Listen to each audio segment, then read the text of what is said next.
su riñón, si le vendemos una esperanza de vida, si los demostramos que muchos personajes famosos viven bien todos los días con su diabetes, pero no me voy a alargar, vamos a oír al doctor. No vamos a dar chance de César.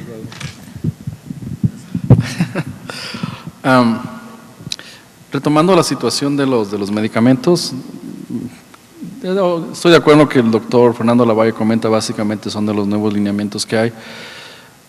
Yo en lo personal también comparto la idea de que si hay un medicamento que ha estado en el mercado por mucho tiempo, independientemente de los factores secundarios que tiene, pero que son manejables, hay que mantenerlo.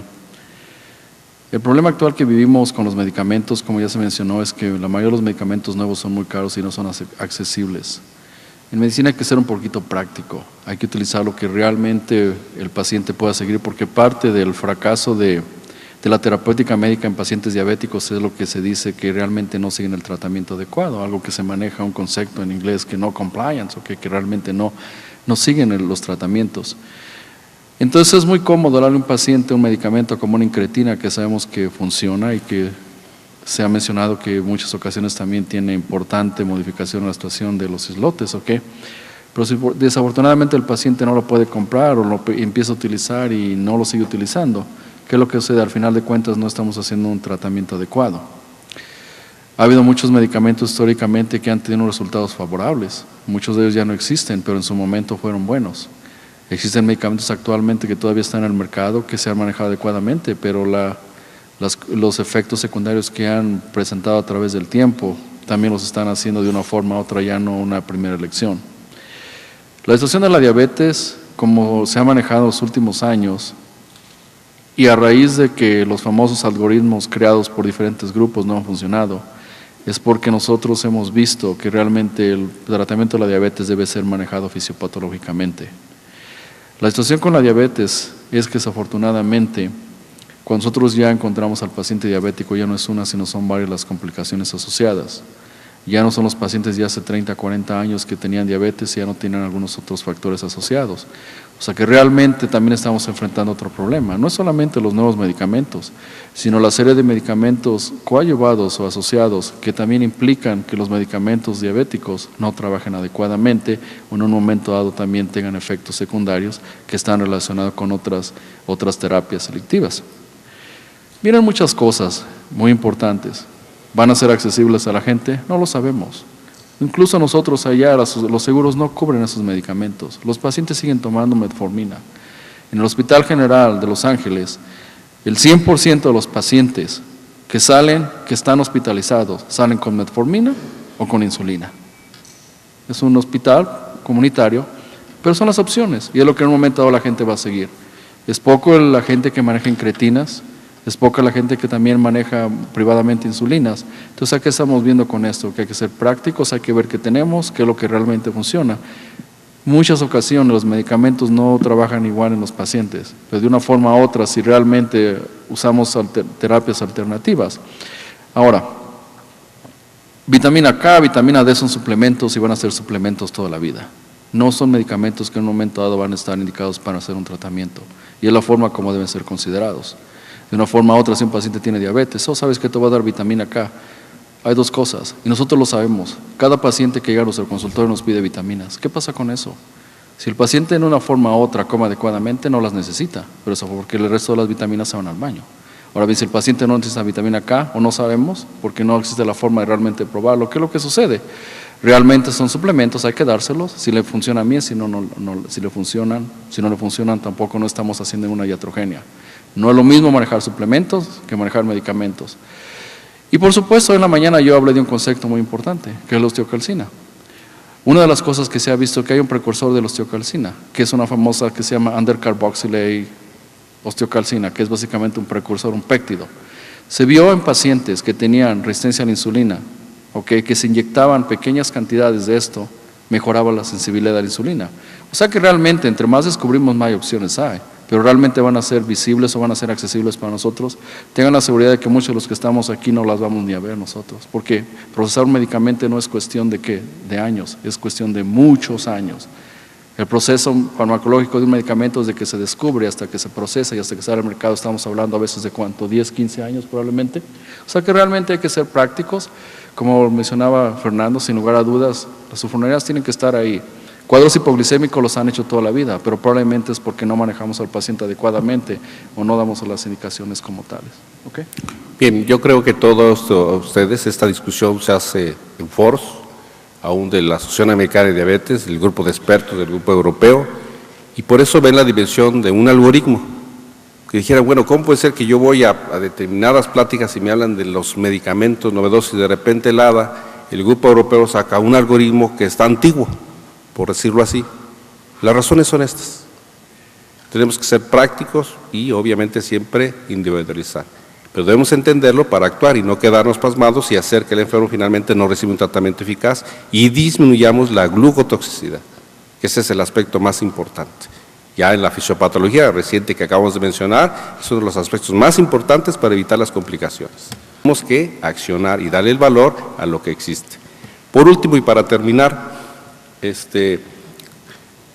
viene una dimensión ahorita sobre inflamación, sobre esta generación de intervención de alteraciones metabólicas y que formaría parte de la fisiopatología del síndrome metabólico, sobre todo hacia el desarrollo de diabetes.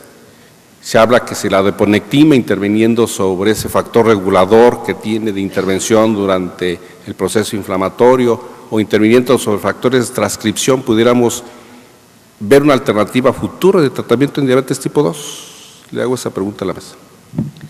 Yo en lo personal pienso que no.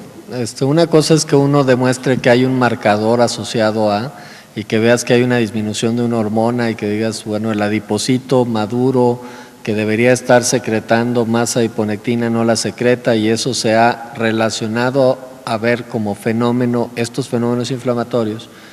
Es muy distinto trabajar con las células en el laboratorio y trasladarlo a un individuo que está completo, porque hay que recordar que el individuo completo no solo tiene el estímulo de la adiponectina y de la leptina, sino también tiene el de la insulina, el péptido C y toda una serie de factores inflamatorios.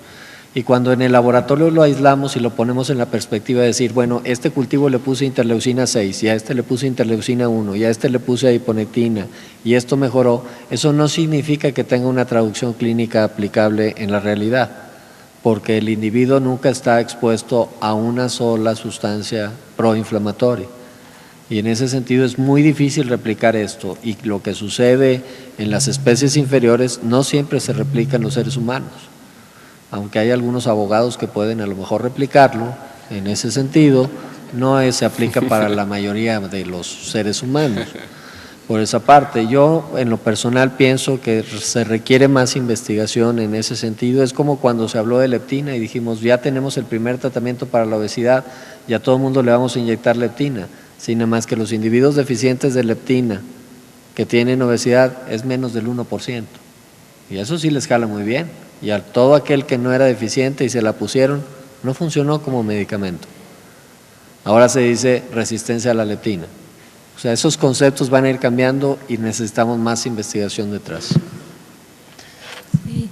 Bueno, el eje entero insulinar es muy amplio, hay muchas señales a través de todo el tracto digestivo y también de las, bueno, yo creo que diariamente se descubre una citoquina más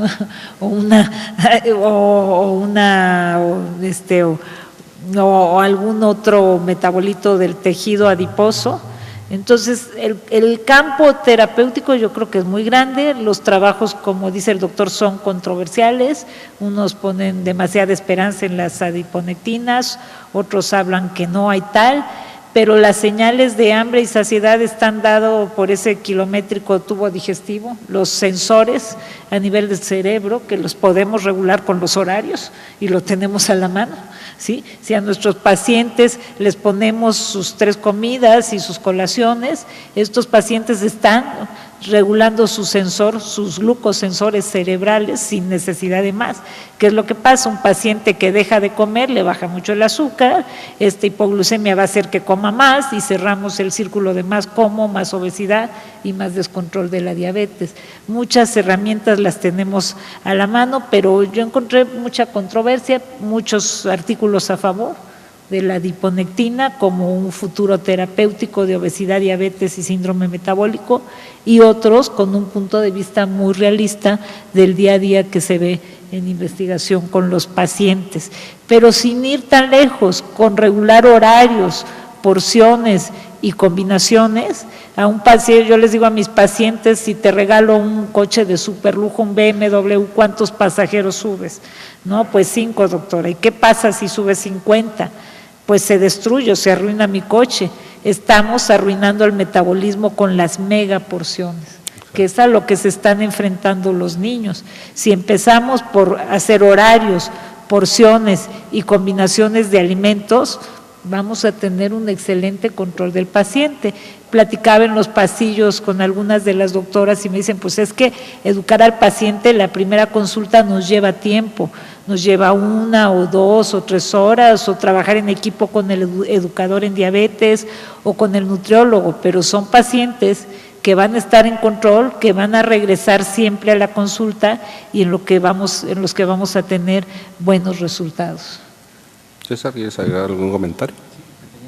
Está bien normal, Fernando. Definitivamente yo creo que uno de los problemas más importantes que enfrentamos actualmente, y se lo digo porque nosotros tenemos la oportunidad de que tenemos un laboratorio fisiológico que es probablemente los mejores que existen en el mundo, donde hacen una serie de estudios como los que se mencionan, pero no hemos tenido la capacidad de duplicar esos estudios en los humanos.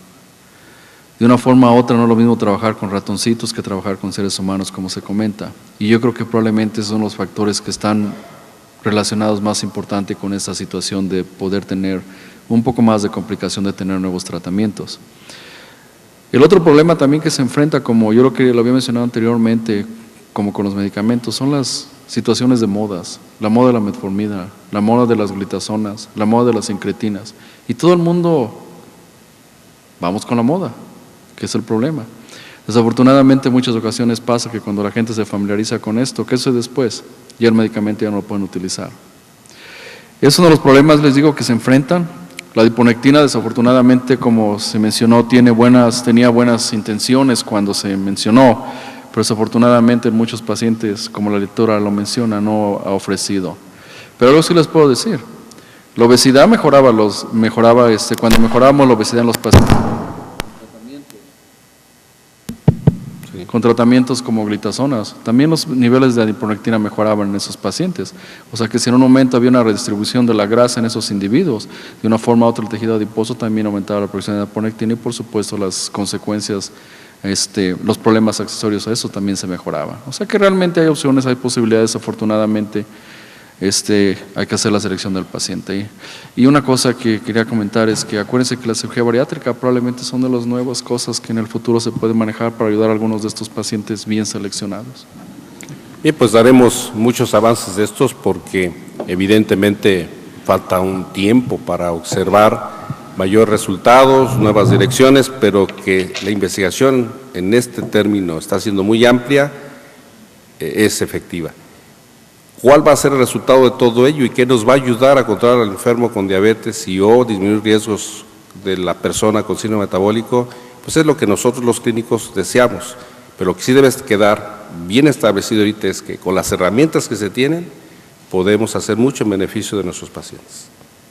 Esperaremos nuevos horizontes en este punto, pero no nos impiden a que nosotros efectuemos lo que tenemos que hacer para controlar a nuestros enfermos y darles el mayor beneficio.